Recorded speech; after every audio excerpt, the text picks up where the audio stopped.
आजकल देखा गया कि सर्वाइकल कैंसर यानी बच्चेदानी के मुंह का कैंसर तेज़ी से फैल रहा है। और सर्वाइकल कैंसर में बच्चेदानी के मुंह के कुछ ख़ास खुलिये जो हैं उनमें तब्दीली आ जाती है, उनकी ग्रोथ तेज़ी से होना शुरू हो जाती है।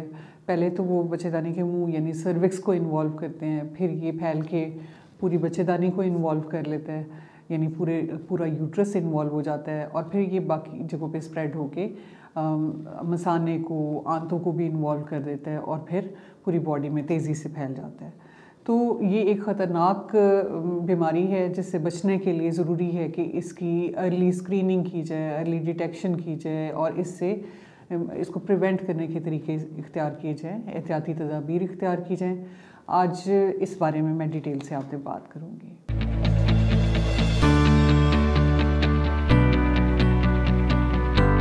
अस्सलाम वालेकुम, मेरा नाम डॉक्टर सबाहत खान है। मैं डॉक्टर्स हॉस्पिटल लाहौर में as consultant gynaecologist and infertility specialist practice करती हूँ। सर्वाइकल कैंसर खामोशी से आपकी बॉडी में फैलता है और इसकी अलामात तब ज़ाहिर होती हैं जब ये बीमारी बहुत एडवांस स्टेज पे पहुँच चुकी होती है। तो इसके अर्ली जो वार्निंग साइंस होते हैं उस पर तवज्जो देना ज़रूरी होता है कि अगर आपको लगे कि आपको बार बार इन्फेक्शंस होते हैं, बार बार सेक्सुअली ट्रांसमिटेड डिजीज़ हो रही हैं विजाइना से, बार बार आपको डिस्चार्ज आ रहा है जिसका कलर कोई ग्रीन हो रहा है, येलो हो रहा है, रेड हो रहा है बाज़ औक़ात, और स्मेल आ रही है, अगर रिपीटेड इन्फेक्शंस हो रहे हैं, आपको ब्लीडिंग का पैटर्न आपका जो साइकिल में है वो चेंज हो रहा है, आपको लगता है कि एक दफ़ा माहवारी जब आती है और अगली माहवारी के दरमियान आपको खून के दाग लगते हैं जिसे हम इंटरमेंस्ट्रुअल स्पॉटिंग कहते हैं या ब्लीडिंग कहते हैं, वो हो रही है, या हस्बैंड से मिलने के बाद आपकी सर्विक्स यानी बच्चेदानी का वहाँ से ब्लीडिंग होती है। तो ये अलार्मिंग पॉइंट्स हैं जिन पे तवज्जो देना बहुत ज़रूरी है और ऐसी सूरत में फौरी तौर पे अपने गायनेकोलॉजिस्ट से कंसल्ट करें ताकि आपके कुछ टेस्ट किए जाए और स्क्रीन किया जाए कि सर्विक्स से रिलेटेड कोई प्रॉब्लम तो नहीं है आपका। तो इसमें जो एक चीज़ मैं अहम बताना चाहूँगी वो ये है कि सर्वाइकल कैंसर की एक बड़ी वजह ह्यूमन पैपिलोमा वायरस इन्फेक्शन है और इस इन्फेक्शन को स्क्रीन करने के लिए कुछ ब्लड टेस्ट भी होते हैं और स्क्रीनिंग के लिए एक और टेस्ट होता है जो स्पेसिफिक बच्चेदानी के मुंह को टेस्ट करने के लिए होता है, उसे हम पैप स्मेयर कहते हैं। सर्वाइकल कैंसर से बचने के लिए क्या एहतियाती तदाबीर की जा सकती हैं? बाहर के ममालिक में तो छोटी बच्चियों को 13 साल की एज में, 14 साल की एज में सेक्सुअली एक्टिव होने से पहले ही उनको वैक्सीनेट कर दिया जाता है ह्यूमन पैपिलोमा वायरस के अगेंस्ट, और ताकि जब वो सेक्सुअली एक्टिव हों तो उनके रिस्क जो है सर्वाइकल कैंसर का कम किया जा सके।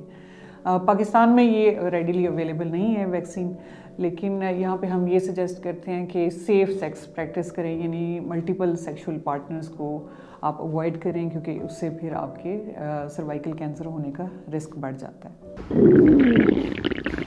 लगता है बाजार के खाने बहुत खाते हो। जी डॉक्टर साहब, मैं ये मेडिसिन प्रिस्क्राइब कर रहा हूँ, वो आप ले लेना। अब कोई भी मसला हो तो मरहम से डॉक्टर की ऑनलाइन कंसल्टेशन बुक करो क्योंकि डॉक्टर से बात होगी अब घर पर।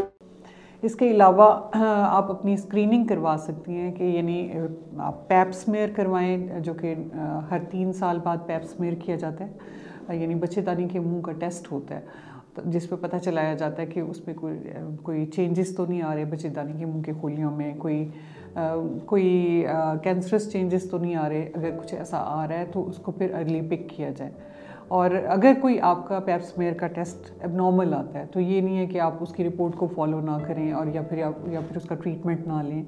तो ऐसे केसेस में हम 6 महीने बाद फिर दोबारा से पैप स्मेयर रिपीट करते हैं और देखते हैं कि अगर कोई इन्फ्लेमेटरी चेंजेस आए हुए हैं, यानी माइनर से कोई चेंजेस आए हुए हैं, तो उनको नोट किया जाता है और फिर देखा जाता है कि ये चेंजेस बढ़ तो नहीं गए, ताकि अगर कोई ऐसी चीज़ तशख़ीस होती है तो उसको अर्ली स्टेज पे ही ट्रीट किया जाए, ना कि वो बहुत ज़्यादा फैल जाए बॉडी में और फिर उसके बाद वो नाकाबिले इलाज हो जाए। इसके अलावा कोशिश करें कि स्मोकिंग को अवॉइड करें और कोई रिपीटेड इन्फेक्शंस हों या सेक्सुअली ट्रांसमिटेड डिजीज़ आपको हो रही हैं तो उसको प्रॉपरली ट्रीट कराएं। ना सिर्फ फूड ट्रीटमेंट लें बल्कि पार्टनर का ट्रीटमेंट भी होना ज़रूरी है। सर्वाइकल कैंसर की स्क्रीनिंग के लिए जो टेस्ट इस्तेमाल किया जाता है उस टेस्ट को पैप स्मेयर कहा जाता है। ये छोटा सा एक टेस्ट है जो तकलीफ़ दे नहीं है। आप डॉक्टर के पास ओपीडी में जाते हैं और आपका वहीं पैप स्मेयर का टेस्ट लिया जाता है। इसमें आपकी बच्चेदानी के मुंह से कुछ सेल्स को स्क्रैप किया जाता है, यानी कुछ खुलियों को स्क्रैप करके और उसको या तो फिर किसी लिक्विड के अंदर डाल दिया जाता है या फिर किसी शीशे की स्लाइड पे ये टेस्ट प्रिपेयर किया जाता है। बाद में ये टेस्ट लेबॉर्ट्री में भेजा जाता है और उन सेल्स को टेस्ट किया जाता है और उसकी बेस पे आपको रिपोर्ट दी जाती है। अगर आपका पैप स्मेयर नॉर्मल आ रहा है तो फिर हर 3 साल बाद पैप स्मेयर अपना रिपीट कराइए। अगर कोई आपको वार्निंग सिम्टम्स आ रहे हैं तो ये पैप स्मेयर जल्दी भी रिपीट किया जा सकता है।